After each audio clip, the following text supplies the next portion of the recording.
ने पिछले एपिसोड में देखा था कि लिन फेंग खड्डे में गिर जाता है। तभी लिन फेंग पेड़ की डालियों में अटक जाता है, पेड़ की डालियां भी टूट जाती है और लिन फेंग जमीन पे गिर जाता है। लिन फेंग कहता है कि मैं कहाँ पे आ गया हूँ, ये कौन सी जगह है।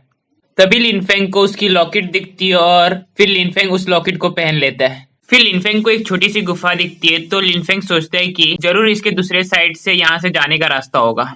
यह कहकर वो गुफा के अंदर चले जाता है, पर लिन फेंग को गुफा के अंदर बाहर निकलने का रास्ता नहीं मिलता है। तो लिन फेंग कहता है कि मैं यहाँ से अब कैसे जाऊंगा। फिर लिन फेंग को वहां पे कॉफिन दिखता है। फिर लिन फेंग उस कॉफिन के पास जाता है तो देखता है कि उसके अंदर एक लड़की है। लड़की को देखकर लिन फेंग का मुंह खुला का खुला रह जाता है और फिर लिन फेंग उस कॉफिन को छूने लगता है, तभी उसके हाथ से खून गिरता है। इस वजह से वो बर्फ टूटने लगता है और उसके अंदर से एक लड़की बाहर निकलती है।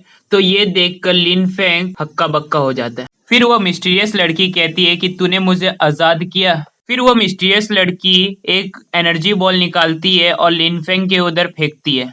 फिर वह एनर्जी बॉल लिन फेंग के लॉकेट के साथ मिक्स हो जाता है और एक रेड कलर का एनर्जी बॉल बनाता है। ये देखकर लिन फेंग शॉक हो जाता है और उसको समझ नहीं आ रहा होता ये सब हो क्या रहा है। तो मिस्टीरियस लड़की कहती है कि इसे खा ले। लिन फेंग कहता है कि मैं ये नहीं खाऊंगा। तो मिस्टीरियस लड़की उसको जबरदस्ती वो खिला देती है। लिन फेंग के अंदर से एक लाइट निकलने लगती है और लिन फेंग को बहुत ज्यादा पेन होने लगता है।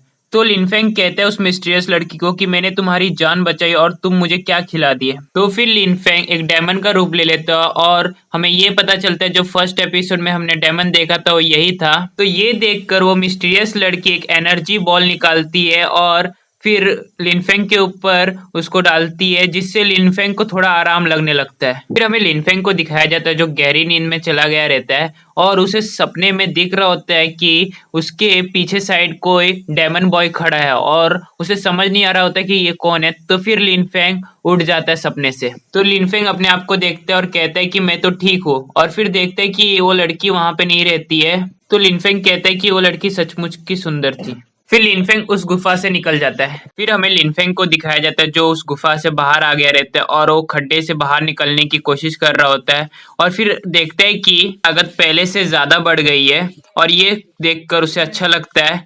फिर सीन शिफ्ट होता है और हमें लिन फेंग को दिखाया जाता है जो नहा रहा होता है। फिर लिन फेंग को कहता है कि मुझे बहुत जोर से भूख लगी है। फिर सीन शिफ्ट होता है और लिन फेंग खाना बना के खा रहा होता है।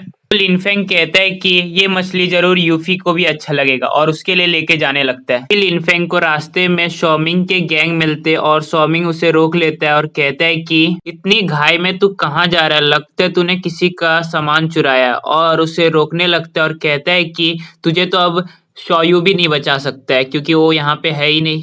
शॉमिंग के दो चेले लिन फेंग को पकड़ लेते पर लिन फेंग उन दोनों को धक्का मार के गिरा देता है और ये देखकर शॉमिंग को गुस्सा आता है। फिर शॉमिंग लिन फेंग पर वन पंच अटैक करता है और उसके दोस्त लोग कहने लगते हैं कि इससे जरूर लिन फेंग घायल हो जाएगा, नहीं तो मर जाएगा। पर लिन फेंग उसके अटैक को एक ही हाथ से रोक लेता है और ये देखकर शॉमिंग शॉक हो जाता है और कहता है कि ये इतना ताकतवर कैसे हो गया। फेंग कहता है कि अगर अब से तुम लोग मेरे साथ मस्ती करोगे तो मैं तुम्हें छोड़ूंगा नहीं। यह कहकर वो वहां से चले जाता है। हमें यूफेई का घर दिखाया जाता है जहाँ पे लिन फेंग फ्राई फिश लेके आया रहता है यूफेई के लिए। फ्राई फिश को देख के यूफेई कहती है कि इसकी खुशबू बहुत मस्त है और ये तुझे कहाँ से मिला। तो लिन फेंग बताता है कि मैंने इसको झरने से पकड़ के लेके आया, और ये कहकर वो वहां से चले जाता है। हमें लिन फेंग को दिखाया जाता है जो सपने में उसी डायमंड को और बुली बॉयज को दिखाया जाता है जो उसको घेरे हुए रहते हैं। इस वजह से उसकी नींद टूट जाती है। वहाँ पे सायू आ जाता है और कहता है लिन फेंग को कि तेरी तबीयत ठीक नहीं है क्या, जो अभी भी सोया हुआ है तू।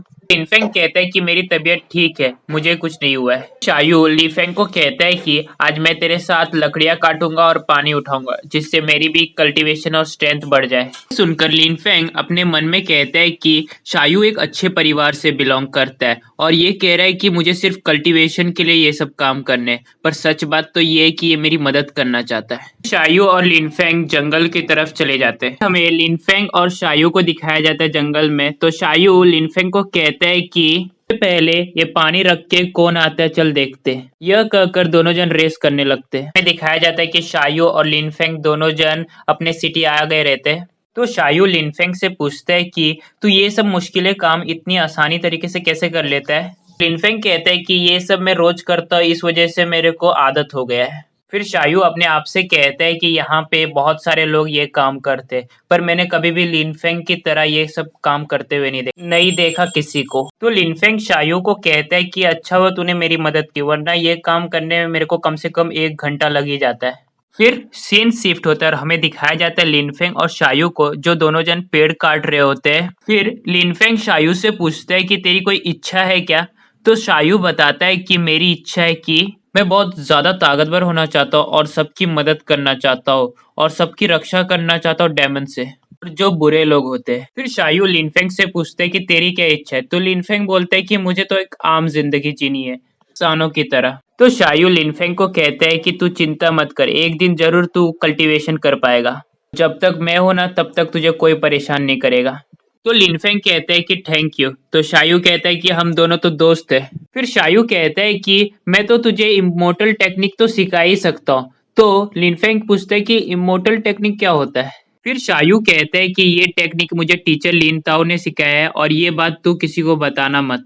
और इस टेक्निक को जीदाओ टेक्निक कहा जाता है। अगर तू ये टेक्निक सीख जाता है ना तो अपनी स्पिरिचुअल एनर्जी को रिलीज कर सकता है और एनर्जी बढ़ा सकता है। तो लिनफेंग कहता है कि पर मैं ये सब कैसे करूंगा? तो शायू बताता है कि मुझे उतनी अच्छी तरह से पता नहीं है, पर टीचर ने कहा था कि अगर मुझे ये टेक्निक सीखना है तो उसके लिए हड्डियां और मसल को ज्यादा ताकतवर बनाना पड़ता है, फिर हम कल्टीवेशन कर सकते हैं और इस टेक्निक को आसानी से सीख सकते हैं। कहता है कि अगर इस टेक्निक में हम लोग मास्टर हो जाएंगे तो हमारी शक्तियां बाकी सभी इंसानों से ज्यादा बढ़ जाएगी और हम हवा में भी उड़ सकते हैं। फिर शायू अपनी पावर का एक छोटा सा झलक लिनफेंग को दिखाता है। ये देखकर लिनफेंग कहता है ये तो ऑसम है। फिर शायू कहता है कि चल अब मैं तेरे को सिखाता हूँ इसे कैसे किया जाता है।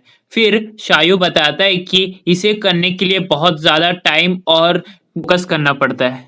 फिर शायू बताता है कि सबके कल्टीवेशन टेक्निक अलग अलग होते हैं और इसे करने के लिए बहुत ज्यादा टाइम देना पड़ता है। इसको करने के लिए तुम्हारी स्ट्रेंथ बहुत ज्यादा होना चाहिए और तुम इसको अच्छी तरह से कर सकते हो। फिर लिनफेंग भी शायू की तरह करने लगता है और वो देखता है कि वो अपनी स्पिरिचुअल वर्ल्ड में पहुंच गया है।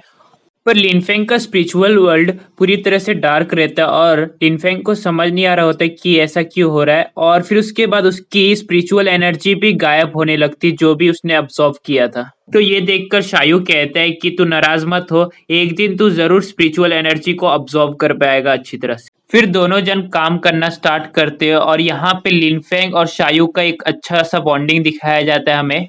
फिर सीन शिफ्ट होता है और हमें दिखाया जाता है लिनफेंग को, जो स्पिरिचुअल एनर्जी को कंज्यूम करने की कोशिश कर रहा होता है और देखते हैं कि उसकी स्पिरिचुअल वर्ल्ड बहुत ज्यादा ही अच्छी तरह से इम्प्रूव हो गई है और कहता है अपने आप से कि स्पिरिचुअल एनर्जी बढ़ाने में मुझे टाइम लगेगा। तभी उसके फोरहेड से एक ग्रीन कलर का एनर्जी निकलने लगता है और यहीं पे आज का एपिसोड खत्म होता है। अब हमें अगले एपिसोड में पता चलेगा कि वो ग्रीन कलर का एनर्जी क्या है। और अगर आपने इसका पिछला एपिसोड नहीं देखा है तो लेफ्ट वाले वीडियो को क्लिक करके इसका पिछला एपिसोड देख सकते हो।